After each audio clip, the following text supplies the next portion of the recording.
Municipal committee پیر محل کی جانب سے پیر محل شہر میں ترقیاتی کاموں کے لیے ٹینڈرز جاری کر دیے گئے۔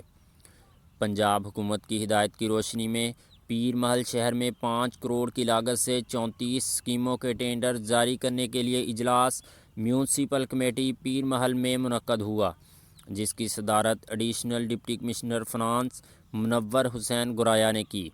اس موقع پر assistant commissioner miss Marhaba Naimat, assistant director local government Asim Hussain, chief officer Anwar Ahmed, M O finance Mohsin Raza, regulation officer Sheikh Ehsan Yousuf, finance officer Muzaffar Hussain بھی موجود تھے۔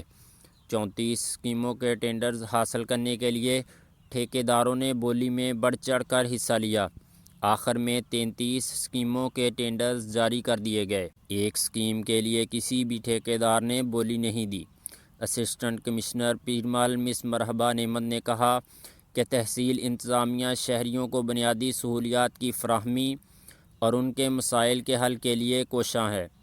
پیر محل شہر کی تعمیر و ترقی کے 33 ترقیاتی اسکیموں کے ٹینڈر جاری کر دیے گئے ہیں۔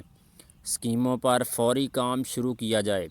سرکاری فنڈز کی استعمال میں شفافیت کو مد نظر رکھتے ہوئے درست جگہ استعمال کیا جائے اور کم فنڈز میں بہتر نتائج حاصل کرنے کی کوشش کی جائے۔